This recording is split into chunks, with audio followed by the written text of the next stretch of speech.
Bonjour à tous, si vous venez de nous rejoindre, vous regardez Midi Ensemble. C'est l'heure d'Israël Inside avec nous, notre invitée Gilberte Finkel. Bonjour. Bonjour. Vous êtes membre du parti israélien Meretz. Vous avez raté quelque chose cette semaine, chers téléspectateurs. Et bien surtout, restez avec nous. Nous allons tout vous dire avec Lise Barenbaum et Maurice Ifergan. On est parti.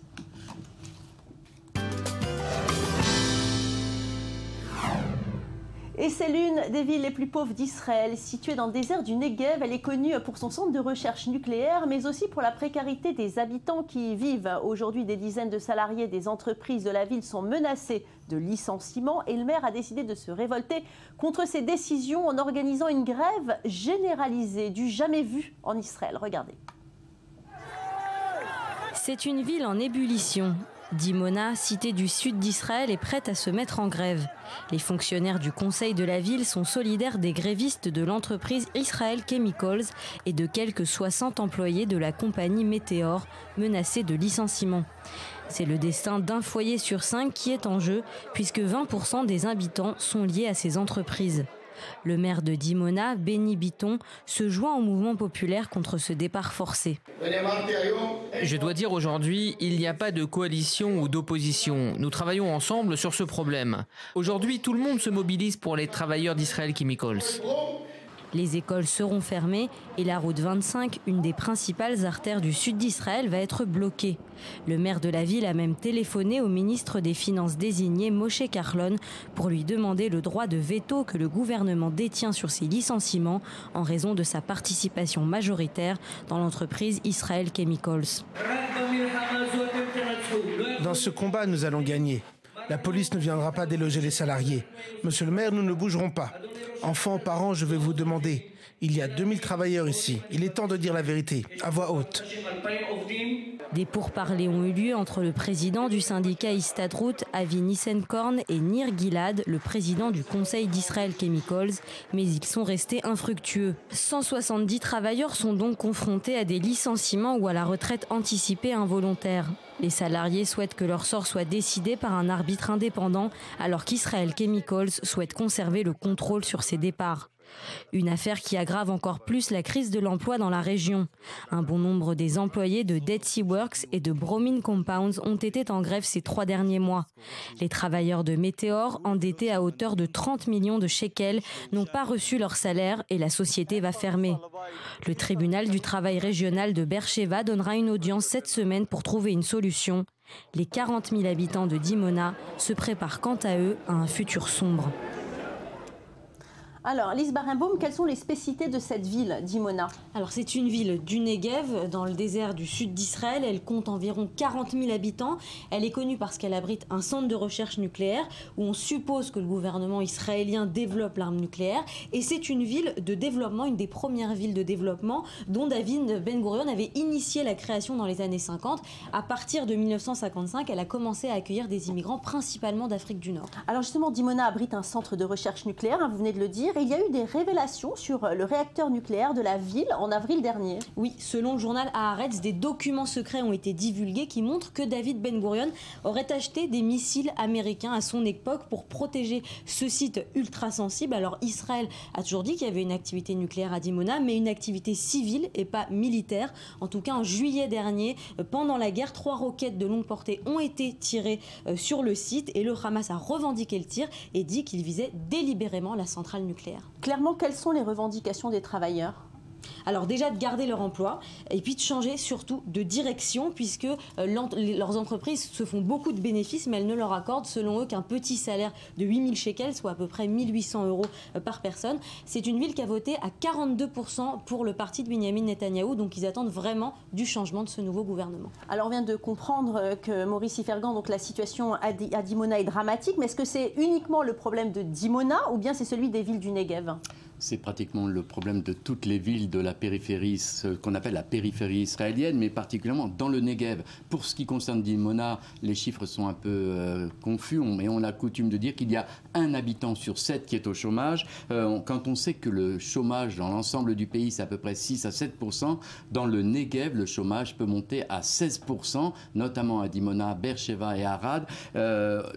Dans certaines localités arabes, ça peut même monter jusqu'à 30%. Vous voyez que la situation est dramatique dans cette région. Il faut savoir que le Negev représente à peu près 60% du territoire du pays et 8% seulement de la population. Et donc c'est une région très peu industrialisée et qui dépend des quelques industries qui ont réussi à s'installer. Apparemment, dès le moment où on est au chômage dans cette région, il y a très peu d'alternatives pour retrouver un autre emploi. Alors on vient de parler de tous ces problèmes. Il y avait le rêve de faire fleurir justement le désert du Negev, Gilberte. Et on voit que les habitants du Sud n'ont pas d'emploi et que leur avenir, finalement, il y a beaucoup d'interrogations. Oui, il y a énormément d'interrogations, même sur le présent. Ce que je voulais ajouter, c'est, oui, comme vous l'avez dit, je suis membre du parti Meretz, je fais aussi partie du conseil d'administration de l'ONG qui s'appelle ADVA, qui fait des recherches sur les inégalités dans la société israélienne. Maintenant, le problème, bon, on a vu effectivement les industries textiles qui ont disparu dans la région, comme, si vous voulez, pour moi, c'est une tragédie quand je pense aux serviettes, à l'usine de serviettes d'Arad qui était d'excellente qualité. J'en ai depuis 30 ans, elles sont impeccables. Je ne sais pas où vous trouvez des choses comme ça aujourd'hui, mais pas en Chine. Donc, ce que je pense, il y a un problème, comme Maurice l'a dit, avec la périphérie ici, puisque le chômage avait légèrement baissé dans le pays l'année dernière, en 2014, sauf à Dimona, il n'a pas baissé. Donc, pourquoi? Parce qu'il n'y a pas de nouveaux emplois qui se créent. Yair Lapid avait proposé une espèce de partie de chaises qui bougeait, de chaises musicales, où on transférait une usine qui marchait d'ici à là-bas.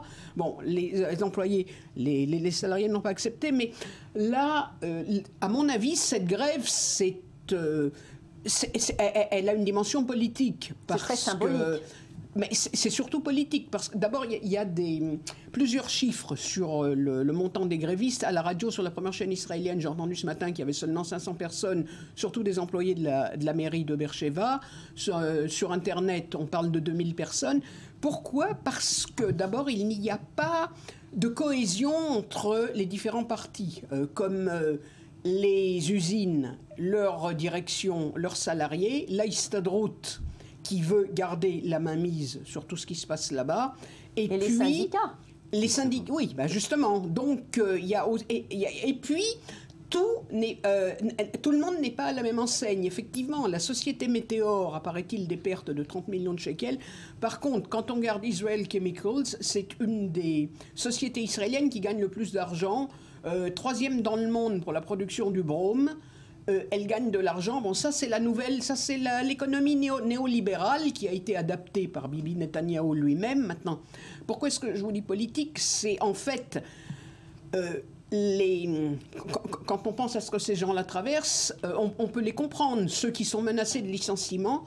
Quand on voit comment le gâteau a été, et le partage du gâteau se fait depuis les élections, et comment des partis qui ont perdu des mandats à la Knesset sont arrivés avec des ardoises comme ça et ont reçu tout ce qu'ils ont demandé. Vous avez un commentaire, Maurice Fergan? Non, pas vraiment. C'est vrai que c'est une grève politique parce que je suppose qu'il y a des entreprises qui ferment aussi à Tel Aviv et aussi dans la région de Haïfa. Seulement, vous ne voyez pas les municipalités se mettre en grève. Pourquoi? Parce que les gens au chômage ont la possibilité de trouver un autre emploi. Dans les villes de la périphérie, dès le moment où vous êtes au chômage, c'est fini. Il n'y a pas d'alternative. Et puis elles ont tellement de problèmes en plus de ça. Comme vous l'avez dit, il y a eu des missiles qui sont tombés de Gaza à Dimona. Je veux dire, tout ce qui est le Negev, c'est un problème. Alors Gilberte, on va passer à un autre sujet.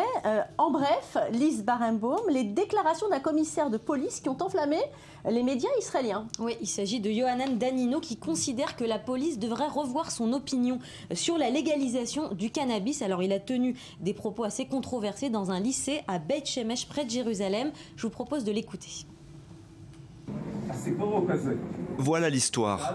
Après les élections, quelqu'un m'a demandé si le cannabis était un problème de société. De plus en plus de citoyens veulent fermement que le cannabis soit légalisé. Ces dernières années, la police était contre. Aujourd'hui, on me demande quelle est la position de la police sur cette question en 2015. Celui qui me l'a demandé fait partie du nouveau gouvernement. Il a été surpris de m'entendre dire qu'il est temps que la police et le gouvernement se repenchent sur le sujet. Auparavant, quelques centaines de personnes avaient le droit d'utiliser du cannabis pour des raisons médicales. Aujourd'hui, ils sont plus de 20 000. Maurice, comment comprendre cette déclaration surprenante du commandant de police sur la possible légalisation du cannabis? Moi, je vois 3 raisons. La première, vous l'avez entendu, c'est que le nombre d'utilisateurs de cannabis médical ne fait qu'augmenter et les médecins craignent que finalement les gens vont aller chercher des raisons médicales pour pouvoir obtenir du cannabis. Ça, c'est la première raison. Donc, il faudrait peut-être mieux légaliser de manière à permettre aux vrais demandeurs, aux malades, d'obtenir eux aussi leur cannabis. La deuxième raison, c'est une augmentation considérable du nombre de consommateurs de cannabis. La police ne peut plus faire face. On a enregistré, je crois, en 2012-2013, près de 30 000 plaintes déposées pour utilisation de cannabis, alors que la police avait toujours une politique ferme. Aujourd'hui, on lâche un peu prise. Et la troisième raison, c'est qu'Israël devient un des premiers producteurs de cannabis en serre. 5 serres ont été découvertes. N'exportent pas, mais du moins 5 serres ont été découvertes au cours des derniers mois, avec près de 700 kilos de marijuana qui ont été saisis. Et donc, il faut stopper cette production illégale de cannabis. Alors, justement, la consommation de cannabis, vous pensez, Gilberte, que justement, c'est un problème qui est lié à la jeunesse ou bien c'est un vrai problème social? Non, c'est au centre d'un débat aujourd'hui, d'un débat même assez vif. J'ai entendu la semaine dernière... C'était assez paradoxal, un député du Likoud qui était pour la légalisation et une députée de l'Union sioniste qui était contre. Mais je crois que c'est un exemple. Quelquefois, on a des cas où les institutions sont en retard sur la société. Et je pense que c'en est un exemple. Je veux dire, la consommation personnelle existe depuis des années. Si vous voulez, ça me fait penser, quand je vous dis ça, à l'avortement. Les lois sur l'avortement se sont adaptées parce que les femmes ont toujours avorté, quelle que soit la loi. Ici, donc ça veut dire que la légalisation, c'est pour bientôt. Loi, peut-être. Attendez, si Danino dit, quelqu'un comme Danino dit des choses pareilles, maintenant, la police. Alors que son travail, c'est de s'occuper de ce qui est illégal au niveau de la drogue, mais bon, il a peut-être aussi réalisé que la majorité des gens qui fumaient de la marijuana, pour leur propre plaisir, n'étaient pas des criminels, et que c'était en toute petite quantité. En plus, on sait aujourd'hui que l'alcool, par exemple, fait d'énormes dégâts. Bien plus que le cannabis. Bien plus, les accidents de voiture, tout ce qui se passe, le tabac fait de plus... Il y a du tabac quand on fume du cannabis, normalement. Hein. Alors justement, c'est mélangé. Il vaut mieux fumer du cannabis plutôt que du tabac. Allez, on va parler maintenant d'un message de paix, si vous le voulez bien, Gilberte. Je sais qu'on pourrait parler des heures de ce sujet. Des enfants israéliens et palestiniens se sont réunis pour jouer au football cette semaine. Une gigantesque fête sportive organisée par le Centre Peres pour la paix, un organisme présidé par l'ancien président d'Israël, Shimon Peres. Le sport, l'un des moyens privilégiés pour faire passer des messages de paix et de tolérance entre ces tout petits qui sont l'avenir du Proche-Orient. On regarde tout de suite le reportage de Mathias Inbar. Merci beaucoup, Gilberte, d'être venu nous voir aujourd'hui. Des stars du football israélien, aux côtés d'ambassadeurs étrangers des États-Unis, de Chine ou encore du Nigeria en Israël, tous entourés par des enfants israéliens et palestiniens. Bienvenue au mini-mondial de la paix organisé par le centre Shimon Peres. Mon but est de réunir tous ces enfants autour d'un match amical, sans haine, sans suspicion, avec l'espoir d'un meilleur avenir. Une ambiance de fête sur fond de polémique autour de la demande de la Fédération palestinienne de football de suspendre Israël de la FIFA. Selon Ramallah, Israël entraverait la liberté de mouvement des joueurs palestiniens de Cisjordanie et de la bande de Gaza. Une demande à laquelle s'oppose Sepp Blatter, le président de la FIFA, qui doit se rendre la semaine prochaine en Israël. Et pour les invités du jour, c'est aux politiciens et non aux sportifs de régler cette question. Je pense qu'aujourd'hui, ce qu'il faut retenir, c'est l'initiative du Centre Peres, c'est-à-dire football comme un moyen de dialogue entre les peuples. Je pense que tout ce qui concerne la politique devra être traité ailleurs. Je pense que c'est une erreur de mélanger la politique et le football. Cela va créer un dangereux précédent, parce que si vous devez punir tous les pays qui sont engagés dans un conflit avec des problèmes sécuritaires, il ne devrait plus en rester beaucoup à la FIFA.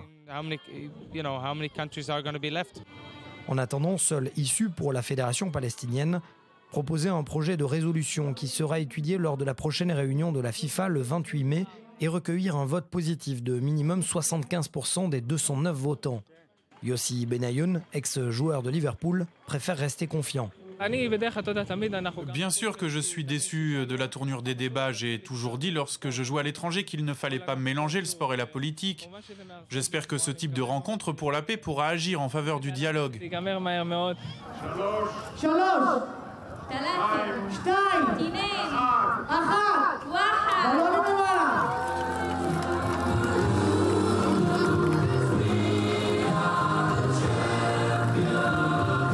Des stars du football israélien, des ambassadeurs étrangers, des enfants israéliens comme palestiniens, le tout organisé par le Centre Pérez pour la paix. Seule absence remarquée, aucun délégué de la Fédération palestinienne de football n'était présent aujourd'hui. Une bien belle initiative. Maintenant, la femme de la semaine, Lise Barenbaum, c'est une expatriée israélienne. Oui, c'est Nathalie Portman qui vient de réaliser son premier film, une histoire d'amour et de ténèbres tirée du best-seller d'Amos Oz et qui a monté les marches à Cannes. Il était diffusé en séance spéciale. Merci beaucoup. Malheureusement, Israël Inside, c'est fini pour aujourd'hui. Mais Midi Ensemble, ça continue. Merci à vous tous de nous avoir suivis. On se retrouve bien sûr dans quelques instants pour notre séquence Lifestyle. Restez avec nous.